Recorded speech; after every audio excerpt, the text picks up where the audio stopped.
Paz e bem, sou Paulo da Costa Paiva, leigo professo na Ordem Franciscana Secular e também idealizador da mídia digital Partilha Franciscana. Lá você encontra tudo relacionado à mística, à espiritualidade do franciscano secular, que há mais de 800 anos levamos a boa nova na maneira de nosso pai seráfico São Francisco de Assis, na maneira do terceiro irmão penitente de Assis, que estamos de porta em porta, de ruas e ruas, cidades e cidades, no mundo inteiro levando Cristo e a boa nova. Venha fazer parte da nossa família, com certeza na sua cidade ou próxima à sua cidade, há uma de nossas fraternidades. Você leigo, você do clero, casado, solteiro, jovem, idoso, independente de que situação você se encontre, venha fazer parte da nossa família. Com certeza você vai ser muito bem acolhido.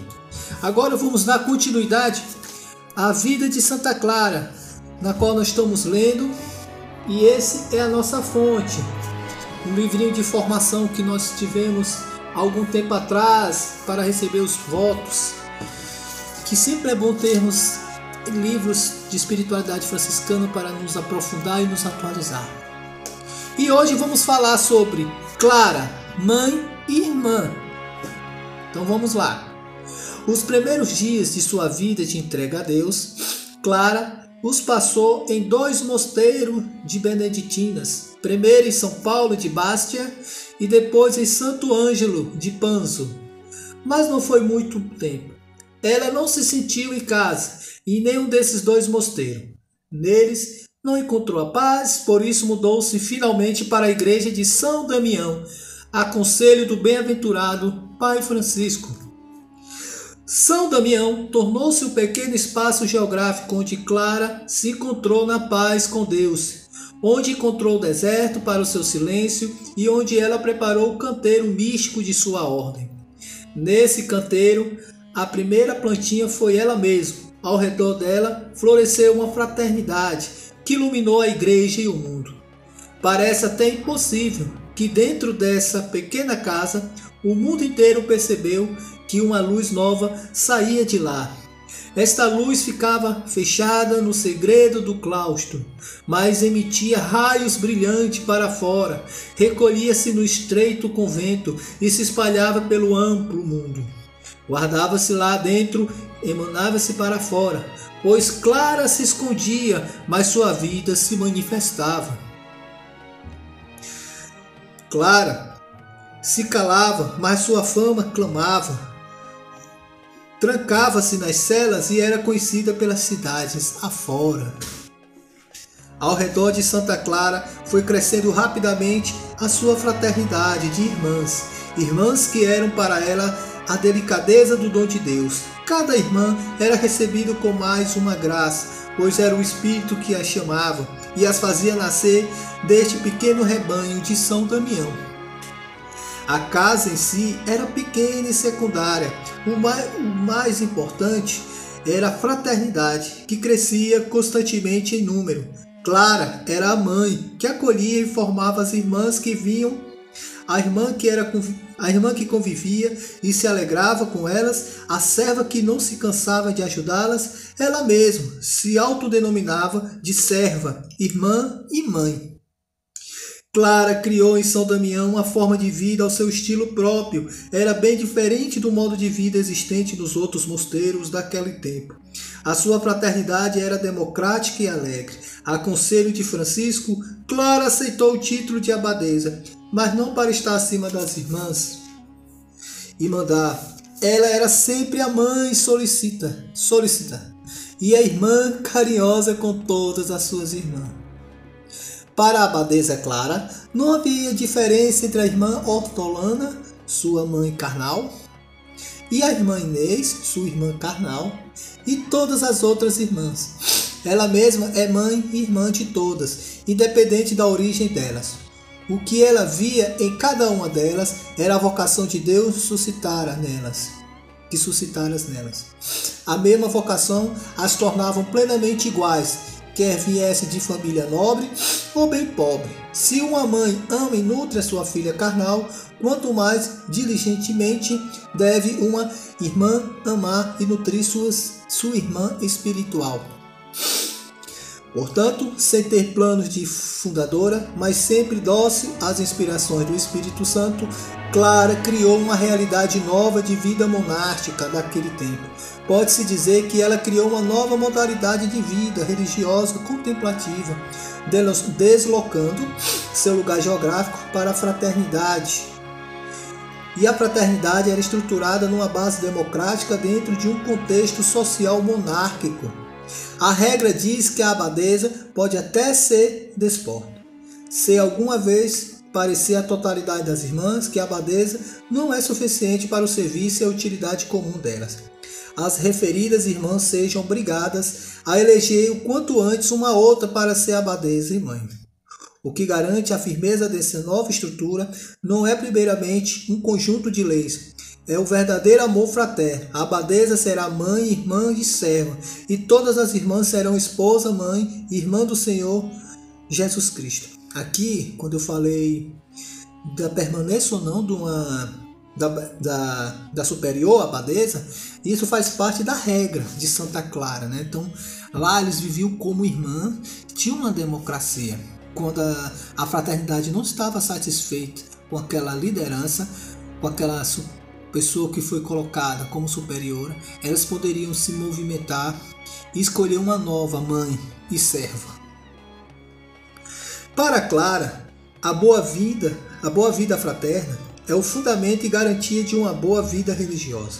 Para ela, a vida fraterna é critério de verdade da própria oração e ao mesmo tempo premissa para a oração. A caridade é a base para tudo. Para a oração, para o silêncio, para a pobreza material, para a penitência e para a clausura.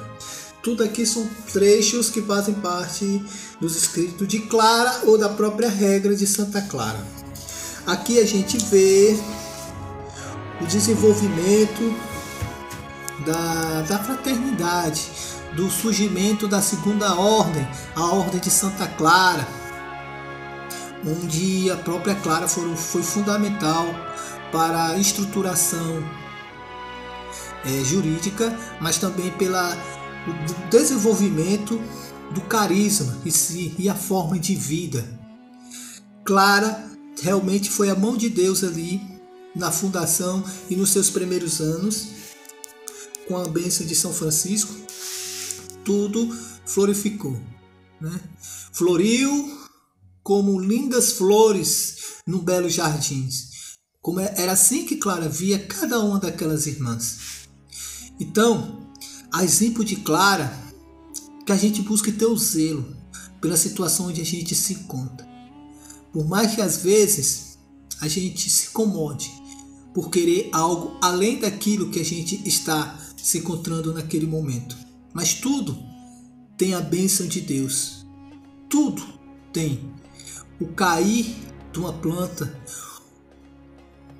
o ressecamento ou o surgimento de inúmeros frutos de uma árvore tem a bênção de Deus. Então, que a gente saiba agradecer a Deus pelas oportunidades, pelos desafios que surgem em nossa vida e que a gente haja com sabedoria. Se frutifica, é porque há a bênção de Deus à frente. Por mais que às vezes você possa se sentir insatisfeito por achar que deveria ter algo melhor do que aquilo. Mas às vezes a gente é traído pelo nosso próprio desejo, pela nossa própria ambição. Às vezes a gente quer dar um passo maior do que a perna. Às vezes a gente se deixa se seduzir pela prepotência, pela autossuficiência, por achar que é um salvador do mundo, né? Um grande salvador da pátria que vai resolver inúmeras situações. Muitas vezes, dentro de uma comunidade, dentro de um grupo, a pessoa tem o desejo de estar à frente. Mas aí a pessoa tem que ter muito cuidado. Será que isso não seria meramente vaidade? Ou será que é um chamado de Deus? Tudo tem que ter uma oração. Tudo tem que ter discernimento. Assim como a fraternidade de Clara, que não era missionária de ir cidade em cidade, que isso era impossível de pensar naquela época, pelos riscos e os perigos que tinham fora dos quatro muros. Mas a forma de oração e contemplação das clarissas era bem diferenciada das monjas, de outras monjas que viviam inspiração beneditina. E a forma simples de viver, a forma democrática de viver, mostrava um clima de família, não de autoritarismo, não de quartel, não, nada disso. Era de família mesmo, onde existia o respeito, o amor mútuo, mas tudo se encontrava numa realidade horizontal, onde cada um se olhava no olho, e não de cima para baixo e nem de baixo para cima. O que reinava ali era o amor ao próximo, a capacidade de trabalhar-se o perdão, a compreensão da limitação do outro. Clara foi muito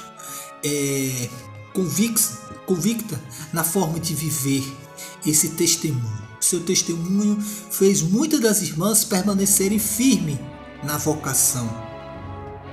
E que a gente também busque na oração, no silêncio, saber qual é a vontade de Deus em nossa vida.